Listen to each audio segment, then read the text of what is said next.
Hodge. Wake up in the morning feeling so lonely. Gee, I gotta go to school.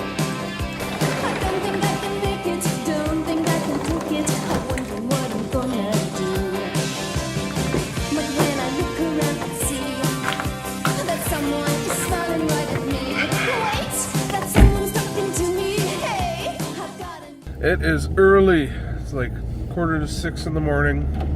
I'm on my way to pick up Darby, and we're gonna head to the Durham Video Game Convention. It's about a 2-hour drive for us to get there, and we got a bunch of stuff to sell. Be able to go and promote the Barrie Game Exchange. It's probably one of the earliest times I've been up to go to an event, but the VIP is getting in at 10 o'clock, so you gotta be set up before then. So I figured with this time it'll give us a nice buffer to get there, to get set up, and to be able to look around at some stuff before the show opens. So I'm about 10-15 minutes away from Darby's house. I'll go grab him, and yeah, stop and get a coffee and some breakfast on the way. Alright, I'll try to collect as much footage as I can while I'm there.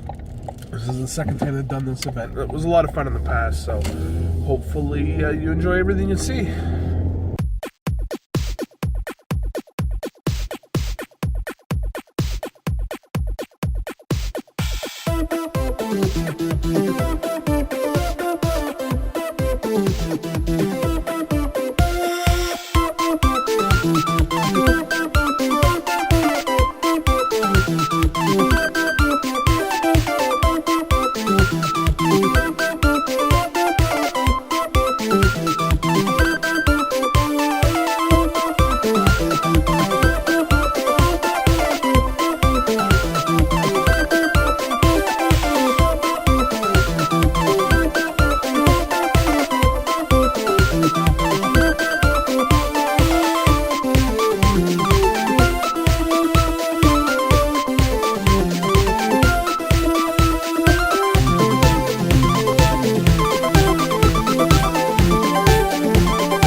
Hey guys, happy Halloween.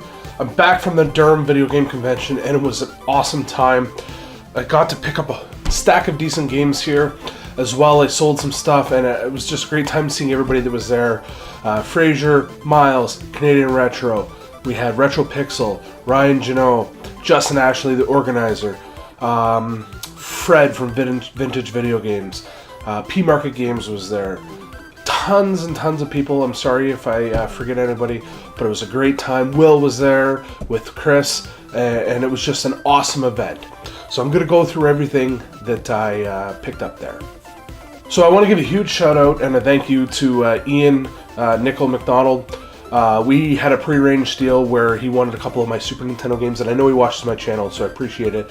Unfortunately, he decided to pass on those games, and in turn, I was supposed to get this game, and he said, you know what, you can take it for $5. So for a $5 score, I got Star Wars Battle of Naboo for the N64. This is the last Star Wars game I needed for the N64, so subset complete. Great deal. Thank you very much for doing that for me, Ian. These next two games I picked up from Fred from Vintage Video Games. He used to have a flea market, but it's closed now, but he goes around to the different shows that go on, and he sells all of his wares there. He's got tons of inventory, lots of great stuff. So from him, I got a copy of Trauma Center New Blood on the Wii. This is complete. I only paid $10 for that. And a little while later, I was digging through his stuff, and a game I saw that I had missed. I don't know how I missed it, but I got a copy of Voodoo Vince on the Xbox. This is one that's been on my list for a little while now. There's only one other Xbox game that I know I want. Once I get it, I will do an Xbox collection video. And that's Galleon. There was a copy there, but it was way out of the price range of what I wanted to pay and what I think it's worth. So once I get that one, I will do an Xbox collection video, and then everybody can tell me, oh, you need to get this one or that one, because I really like when that happens. It helps me decide what games I should add to my collection. This one I paid $15 for. So thank you again to Fred. Awesome deal on these two. And there was another vendor there, P Market Games, Peter. I picked this one up from him. It is Zillion on the Sega Master System. I have the second one in the series now. I have the first one, subset complete. Does not come with a manual, but that's okay. I'm hoping maybe just down the road I'll find a manual. I've said this before, but with Genesis and Master System games, I've come to the point now, as long as I have the case, clamshell, and they're in decent shape, I'm going to pick them up even if there's no manual. It's just, I don't collect the manuals for Super Nintendo, so why do the Genesis? Next item I traded. At the end of the day, I ended up getting a bunch of trades in. I believe, yeah, so the rest of these games are all games that I traded for at the end of the day. For a copy of Sakura Wars, I traded and got a copy of Plock.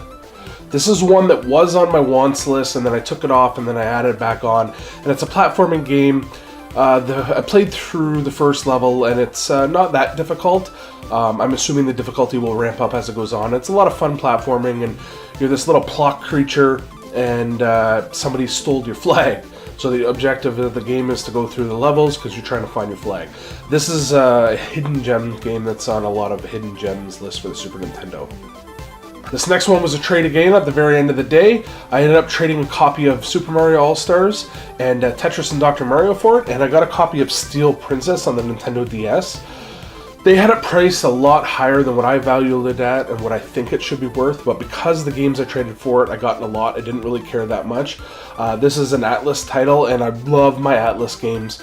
This one I actually recently just added to my list, so I'm looking forward to eventually trying this one.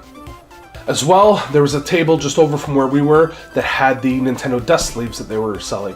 They had the no-name ones for 50 cents and the Nintendo brands for $1. So I went over partway through the day. I said, tell you what, if I take them all, will you give them to me for 50 cents a piece?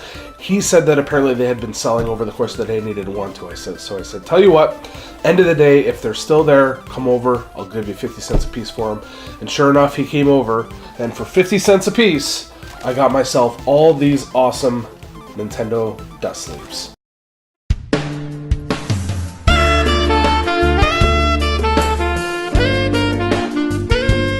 And the last deal was another trade with Justin, the organizer of the Durham Video Game Convention. Justin's an awesome guy. He gave me straight up value for value in my trade, and I traded him a copy of Doom on the Super Nintendo and Killer Instinct. He has a store, By Nite. I will put a link down below to the location of his store. Go check it out if you can. And I got myself a copy of Cartridge Club Game of the Month, Nier. Back when they were playing this, I looked and looked and looked to try to find a copy, and I couldn't find one reasonable anywhere. So I now own a copy on the PS3. And another Wii game that I've been wanting to get is Dawn of Discovery on the Wii. It's almost like it's a Sims / Age of Empires type game where you build a town and a city up and you travel around. I think this is going to be one of those Wii hidden gems that's worth something down the road. The Wii and the Wii U are going to be like the Dreamcast or the Saturn of the future, in my opinion. So this one and this one again, Justin Ashley.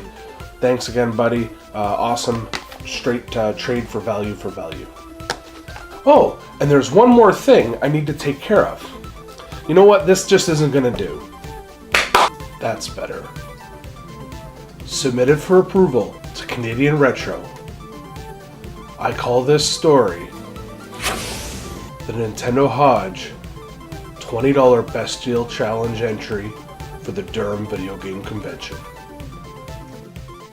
I was lucky enough to cap off the Durham Video Game Convention with what I think here is the winner for the Best Deal Challenge. So I'm going to go through what I got for you. And I got 4 games here for $20. The first 2 games are 2 Atari 2600 games. The first one is Skyjinx. I didn't know anything about this one. And it's valued at about $5. And basically you fly a plane through a slalom course. Nothing fancy, but it was actually tossed in with one of the other games that I got. The second game is another Atari 2600 game, and that's Cosmic Arc. This is a really cool game where you're flying a spaceship and you have to shoot little aliens or something that are coming for you, and then you fly down to a planet, try to catch up, or catch, not catch up, you try to catch the other creatures that are on the planet. I know recently Mighty Q Dog picked this one up at PRGE.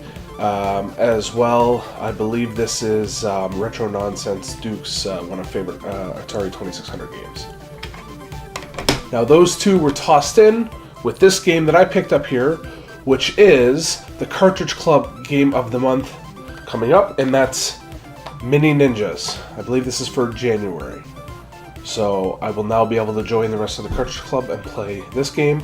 So for $10, I've got Mini Ninjas, as well as the two Atari 2600 games, which are about a $20 value, and I only paid $10 for those.